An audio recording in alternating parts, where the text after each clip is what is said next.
Hello friends, welcome to another video. मेरा नाम है शुभम और आप देख रहे हैं द यूके लाइफ जिला चैनल। तो आज इस वीडियो में हम यूके की करंट सिचुएशन के बारे में बात करेंगे कि यूके में अभी क्या हालात चल रहे हैं। तो अगर आप प्लानिंग कर रहे हैं यूके आने के लिए तो आपके काफी सारे डाउट्स होंगे कि यूके में आकर आपका फ्यूचर कैसा होगा, यूके आकर जो आप अपनी यूनिवर्सिटी की फीस निकाल पाएंगे कि नहीं निकाल पाएंगे। तो अगर आप अभी यूके आते हो तो यूके आकर आप अभी जो सेटल हो सकते हैं कि नहीं हो सकते। तो आपने काफी सारी वीडियो जो है यूट्यूब पर देखी होगी और आपके काफी सारे डाउट हो गए। तो आपको मैं प्रॉमिस करता हूँ इस वीडियो के एंड तक आपके जितने भी डाउट्स है वो सारे क्लियर हो जाएंगे। आपको खुद ही आंसर मिल जाएगा कि आपको यूके में अभी आना चाहिए या नहीं आना चाहिए। तो फ्रेंड्स, जो भी मैं इस वीडियो में बताऊंगा अपने एक्सपीरियंस से बताने वाला हूँ। तो यूके में देखो काफी तरह के लोग आते हैं, जैसे रिच लोग आते हैं, जो मिडिल क्लास आते हैं, या जो कई लोग लोन लेकर आते हैं, या कई लोग जो अपना पैसों का जुगाड़ करके आते हैं। तो सभी की लाइफ यहाँ पर डिफरेंट होती है। तो पहले हम रिच लोगों की बात कर लेते हैं। देखो, जो रिच लोग यूके में आते हैं, जब बैचलर्स करने के लिए आ रहे हैं, जब मास्टर्स करने के लिए आ रहे हैं, तो वो देखो पहले से ही अपनी जो फीस पे करके आते हैं, अपनी अकोमोडेशन की भी जो फीस जो होती है वो पहले से ही पे करके आते हैं। तो उनको कोई भी जो यहाँ पर इशू नहीं आता। तो वो सिर्फ यहाँ यूके में आकर अपनी स्टडी करते हैं, स्टडी के साथ साथ अपना घूमते फिरते हैं। तो जैसे उनकी स्टडी जो कंप्लीट हो जाती है वो आगे अपनी जॉब अप्लाई करते हैं। जब उनकी होम कंट्री होती है तो अपना वो वापस चले जाते हैं। देखो, जो मेन यहाँ पर जो प्रॉब्लम आती है, जो मेन स्ट्रगल करना पड़ता है, वो जो मिडिल क्लास के जो लोग होते हैं उनको यहाँ पर करना पड़ता है। क्योंकि हम यहाँ पर सोचते हैं कि यहाँ पर हमने अपनी स्टडी भी कंप्लीट करनी है, अपना फूड का भी पैसे निकालने हैं, रेंट का भी पैसे निकालने हैं, और वापस अपने इंडिया पे भी पैसे जो भेजने हैं। तो ये सब हम सोचते हैं, तो ये काफी यहाँ पर टफ होता है। तो अगर आपने अभी +2 की है और आप प्लानिंग कर रहे हैं यूके में बैचलर्स करने के आने के लिए, तो वो अपना जो प्लान है वो कैंसिल कर दें, क्योंकि यूके में बैचलर्स काफी एक्सपेंसिव है। यहाँ पर 3 साल की जो बैचलर्स होती है, 1 साल की फीस जो अराउंड 15,000 पाउंड है। कई यूनिवर्सिटी में फीस इसकी ज्यादा भी हो सकती है, कई यूनिवर्सिटी में फीस कम भी हो सकती है।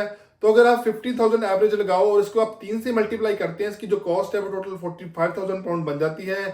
तो अगर इसमें आप जो है फूड का, शेल्टर का, यूकेवीआई के चार्जेस, अपने हेल्थ से चार्जेस इंक्लूड करते हैं, तो इसकी जो कॉस्ट है अराउंड 60,000 पाउंड बन जाती है। और इंडिया में अगर इसमें आप जो कन्वर्ट करते हैं तो टोटल जो है 60 लाख बन जाते हैं। तो सेम डिग्री अगर आप इंडिया में करती हैं तो वहां पर जो आपकी जो कम पैसों में जो डिग्री हो जाएगी, तो वही बैचलर डिग्री आपकी यूके में असेस हो जाती है। तो आप यूके में जो है मास्टर्स करने के लिए आ सकते हैं। तो आपको मैं सजेस्ट करूंगा कि आप इंडिया में बैचलर्स करें और यूके में जो है मास्टर्स करने के लिए आए। तो अभी हम बात कर लेते हैं जो यूके में मास्टर्स करने के लिए आ रहे हैं। तो मास्टर्स की भी जो एवरेज फीस है वो 15,000 पाउंड है। तो जब मैंने यूके में मास्टर्स की थी तो मेरी जो फीस थी 16,000 पाउंड थी। तो मैंने डाटा साइंस का कोर्स किया था। मेरा एक फ्रेंड है, उसने 2 साल पहले जो यूनिवर्सिटी ऑफ वेस्टमिनिस्टर से मास्टर्स की थी, उसकी जो फीस थी वो अराउंड 13,000 पाउंड थी। तो ये डिपेंड करता है आप कौन सी यूनिवर्सिटी जा रहे हैं। तो आपको पता ही होगा कि अभी यूके में क्या रूल चल रहा है। अगर आप यूके में 1 साल की मास्टर्स करते हैं तो आपको 2 साल का यहाँ पर जो है पोस्ट ग्रेजुएट वीजा भी मिल रहा है अभी के रूल के अकॉर्डिंग। तो आप अपनी मास्टर्स कंप्लीट करके आपके 2 साल का वीजा मिल जाएगा। पर मैं आपको सजेस्ट करूंगा कि आप जैसे अपनी मास्टर्स कंप्लीट कर लेते हैं तो आप अपनी स्किल्ड वर्कर की जॉब फाइंड करें। क्योंकि अगर आप स्किल्ड वर्कर की जॉब यहाँ पर 5 साल के लिए करते हैं तो 5 साल के बाद जो आप अपनी indefinite leave to remain apply कर सकते हैं, जिसको जो है पीआर भी बोलते हैं।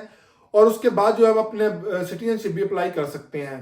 तो आप यहाँ पर आकर देखो 1 साल की मास्टर्स कंप्लीट करते हैं और उसके 5 साल आप जो स्किल्ड वर्कर जो जॉब करते हैं और उसके बाद जो है आप अपनी इंडेफिनिट जो है अप्लाई कर सकते हैं। तो अभी मैं आपको बताऊंगा कि कई स्टूडेंट यहाँ पर क्या मिस्टेक कर देते हैं और उनको जो है बाद में रिग्रेट करना पड़ता है। तो कई स्टूडेंट यहाँ पर क्या करते हैं, वो आते ही अपनी जो स्टडी छोड़ देते हैं। तो देखो, जैसे वो अपनी स्टडी छोड़ देते हैं आते ही, तो यूनिवर्सिटी उनको काफी सारी ईमेल्स करती हैं। तो जब वो ईमेल का रिप्लाई नहीं करते तो यूनिवर्सिटी जो होती है यूकेवीआई को जो उनकी कंप्लेंट कर देती है। और फिर यूकेवीआई भी आपको कॉन्टेक्ट करने की ट्राई करती है। फिर अगर आप फिर भी उनका रिप्लाई नहीं करते तो आपका वीजा वहां पर जो है कैंसिल हो जाता है। तो अब देखो, अगर आपका वीजा यहाँ पर कैंसिल हो जाता है तो यहाँ पर आप जो है इलीगल हो जाते हैं। तो यहाँ पर यूके में ना ही फिर जो आप मिनिमम पे रेट पे काम कर पाएंगे। अगर आपने कहीं इंपॉर्टेंट काम से इंडिया आपको जाना होगा तो यहाँ पर आप एक स्टक हो जाएंगे। तो मैं यहाँ पर काफी सारे लोग मैंने यहाँ पर देखे हैं, तो ये आकर वहां पर स्टक हो जाते हैं। तो काफी उनके लिए हार्ड होता है। तो आपने ये मिस्टेक नहीं करनी। अगर आप यूके में आते हैं तो आपने फर्स्ट जो प्रायोरिटी है अपनी स्टडी को देनी है। तो आपके सारे मन में काफी सारे डाउट्स हो गए कि मास्टर्स के टाइम आप अपनी जो फीस निकाल पाएंगे कि नहीं। उसका जो लिंक है मैं नीचे कमेंट सेक्शन में प्रोवाइड कर दूंगा, तो वहां पर जाकर जो आप देख सकते हैं। तो आपने अपनी स्टडी पर फोकस करना है, आपने यहाँ पर आकर अपनी स्टडी को छोड़ना नहीं है। तो कई स्टूडेंट यहाँ पर होते हैं काफी कंफ्यूज होते हैं वो बेसिकली क्या करते हैं, एजेंट के पास जाते हैं, एजेंट ही उनका जो कोर्स जो है सिलेक्ट कर देता है और वो जो है यहाँ पर यूके में आ जाते हैं। तो यूके आकर जो जब वो यूनिवर्सिटी जाना स्टार्ट कर देते हैं तो उनका पता चलता है कि उनका कोर्स काफी टफ है। तो बाद में टफ कोर्स के कारण उनको अपनी स्टडी छोड़नी पड़ती है, तो वो भी जो है अपनी स्टडी छोड़ने के बाद जो है वो प्रॉब्लम में आ जाते हैं और सभी उनका जो सेम जो है उनको प्रॉब्लम आती है। फिर यूनिवर्सिटी को कॉन्टेक्ट करते हैं, वो फीस नहीं पे करते, उनका वीजा जो कैंसिल हो जाता है, तो वो काफी प्रॉब्लम में आ जाते हैं। तो अगर आप यूके में मास्टर्स करने की प्लानिंग कर रहे हैं तो आप खुद अपनी जो रिसर्च करें, अपने जो बैचलर्स के रिगार्डिंग अपना जो कोर्स है वो यहाँ पर यूके में लेकर आए, तो आपको यूके में जो मास्टर्स करते टाइम कोई भी प्रॉब्लम ना आए। तो जैसे आपकी मास्टर्स कंप्लीट होती है, आप मास्टर्स के टाइम पूरी हार्ड वर्क करें, यहाँ पर अपने स्किल्ड वर्कर जॉब लेने के लिए पूरी ट्राई करें और 5 साल यहाँ पर स्किल्ड वर्कर पर काम करें और 5 साल के बाद आप जो यहाँ पर जो है पीआर हो सकते हैं। तो अभी इस वीडियो को मैं पूरा कंक्लूड कर देता हूं। तो अगर आप रिच हैं, आप यहाँ पर बैचलर्स करने के लिए आ सकते हैं, मास्टर्स करने के लिए आ सकते हैं, क्योंकि आपके पास काफी सारे पैसे हैं, तो आपको कोई भी यहाँ पर कोई इशू नहीं आएगा। तो अगर आप देखो मिडिल क्लास आते हैं और आपने लोन लिया होता है, तो आप देखो यहाँ पर बैचलर्स करने के लिए ना आए, क्योंकि बैचलर्स में यहाँ पर काफी फीस है।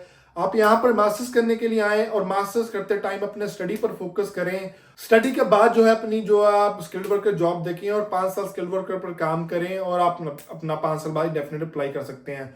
और स्टडी के टाइम जो आपने अपनी स्टडी को छोड़ना नहीं है और आपने कंफ्यूज नहीं होना, जो स्टडी आप लेकर आए हैं वो आपने कंप्लीट करनी है।